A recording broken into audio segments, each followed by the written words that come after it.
all, welcome back to our channel. இன்னைக்கு நம்ம சேனல்ல ஒரு சூப்பரான பால் கொழுக்கட்டை ரெசிபி வந்து பார்க்கலாம். இந்த ரெய்னி சீசன்ல தான் அதை ப்ரிப்பேர் பண்ணி சாப்பிட்டீங்க அப்படின்னா ரொம்ப இதமா இருக்கும். கொஞ்சம் கோல்டு காஃப் இந்த மாதிரி இருந்துச்சு அப்படின்னா கூட அந்த டைம்ல கூட நீங்க இதை சாப்பிடலாம், ரொம்பவே ரிலீஃப் கிடைக்கும். ஸோ இது பண்ணுறது ரொம்பவே சிம்பிளான ப்ராசஸ் தான். ஒரு சின்ன வேலை என்ன அதிகமாக இருக்கும் அப்படின்னா அந்த உருண்டை பண்ணுறது மட்டும்தான். மற்றபடி வந்து எல்லா ப்ராசஸுமே சிம்பிளான ப்ராசஸ் தான். ஸோ இப்போ வாங்க வீடியோக்குள்ளே போகலாம்.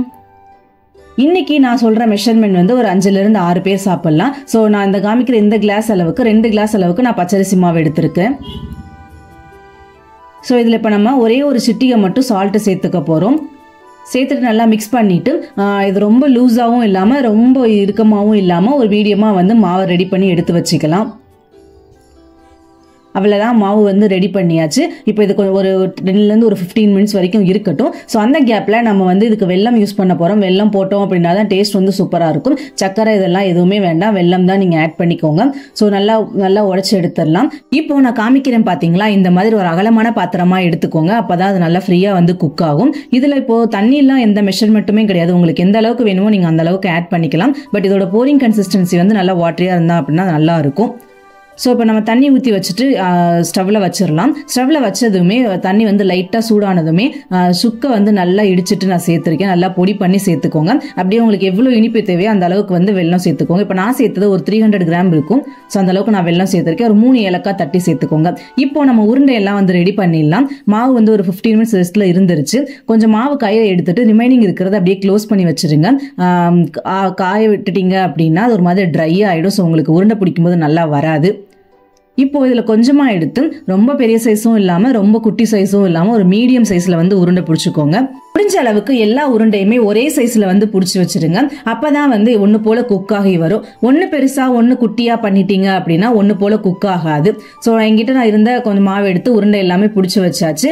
அண்ட் கொஞ்சம் மாவு நான் எடுத்து வச்சிருக்கேன். இது எதுக்கு அப்படின்னா நம்ம ஆல்ரெடி சுக்கு வெள்ளம்லாம் போட்டு தண்ணி கொதிக்க வச்சிருக்கோம் இல்லையா, அதில் இதை கரைச்சி ஊற்ற போகிறோம். நல்லா தண்ணி ஊற்றிட்டு நல்லா தண்ணியாக வந்து கரைச்சிக்கோங்க. எந்த ஒரு லம்ஸும் இல்லாமல் கை வச்சு நல்லா வந்து கரைச்சிக்கோங்க. லம்ஸ் ஏதாச்சும் இருந்துச்சு அப்படின்னா அது நல்லா வந்து கெட்டிப்பட்டுரும். ஸோ அதனால நல்லா தண்ணியாக கலந்து அதில் ஊற்றிடலாம். இப்போ அது நல்லா கொதிக்க ஸ்டார்ட் ஆயிடுச்சு. உங்களுக்கு இந்த ஸ்டேஜில் வந்து இனிப்பு வந்து செக் பண்ணணும் அப்படின்னா நீங்கள் செக் பண்ணிக்கோங்க. இப்போ நீங்கள் பார்க்கலாம், அந்த மாவு ஊற்றுனதுமே டெக்ஸ்சர் வந்து சேஞ்ச் ஆகிருக்கும், ப்ளஸ் கலருமே வந்து சேஞ்ச் ஆகிருக்கும். ஸோ இப்போ இந்த மாவு ஊற்றி ஒரு 5 மினிட்ஸ் வந்து கொதிக்கட்டும். அதுக்கப்புறமா நம்ம உருண்டை வந்து ரெடி பண்ணி வச்சுருக்கோம் இல்லையா, அதை வந்து நம்ம சேர்த்துக்கலாம். இது வந்து ரொம்பவே ஒரு சூப்பரான ரெசிபி. கோல்டெல்லாம் இருக்கும்போது குடிச்சிங்க அப்படின்னா ரொம்ப சூப்பராக இருக்கும், ரொம்ப இதமாகவும் இருக்கும். ஸோ இப்போ நான் வந்து அந்த மாவெல்லாம் ஆட் பண்ணதுக்கப்புறம் ஒரு 5 மினிட்ஸ் நல்லா கொதிக்க விட்டுட்டேன். அதுக்கப்புறமா நான் ஆல்ரெடி ரெடி பண்ணி வச்சிருக்கிற உருண்டையை வந்து ரொம்ப பொறுமையாக 2 வந்து சேர்த்துக்கோங்க. மொத்தமாக கொட்டிட்டீங்க அப்படின்னா நல்லா வந்து ஒட்டிக்கும். ஸோ அதனால் அவங்களுக்கு கஷ்டமாயிடும். அதனால் பொறுமையாக வந்து ஒன்று ஒன்றா சேர்த்துக்கோங்க. எப்போவுமே உருண்டை போட்டதுமே வந்து கிளறி விடாதீங்க. ஒரு 2 மினிட்ஸ் வந்து நல்லா செட் ஆகட்டும். 2 மினிட்ஸ் விட்டுட்டீங்க அப்படின்னா அந்த உருண்டை எல்லாமே நல்லா செட் ஆகிடும். அதுக்கப்புறம் நம்ம கிளறணும் அப்படின்னா உங்களுக்கு உடையாமல் நம்ம எப்படி போட்டோமோ அந்த மாதிரி வந்து கிடைக்கும். உடனே வந்து கிளறினீங்க அப்படின்னா உங்களுக்கு அந்த மாவு எல்லாமே கரைஞ்சு போகிறதுக்கு சான்சஸ் இருக்குது. ஸோ இப்போ ஃபைனலாக அதுவும் ஒரு நல்லா வந்து வேகிறதுக்கு ஒரு 5 to 7 மினிட்ஸ் ஆகும். நல்லா வெந்துருச்சு. வெந்ததுக்கப்புறமா ஒரு 4 பத்த தேங்காவை நல்லா துருவிட்டு நான் சேர்த்துருக்கேன்.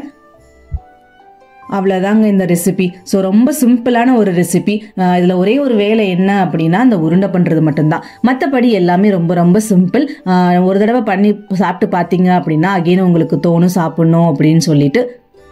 ஸோ நீங்களும் வீட்டில் ட்ரை பண்ணி பாருங்கள். இந்த ரெய்னி சீசனுக்குலாம் ரொம்ப ஆப்டான ஒரு ரெசிபி அப்படின்னே சொல்லலாம். ஸோ நீங்களும் வீட்டில் ட்ரை பண்ணிவிட்டு எப்படி இருக்குது அப்படின்னு மறக்காமல் கமெண்ட்ஸில் சொல்லுங்கள். நான் இன்னொரு சூப்பரான ரெசிபியோட உங்களை நான் மீட் பண்ணுறேன். தேங்க்ஸ் ஃபார் வாட்சிங்.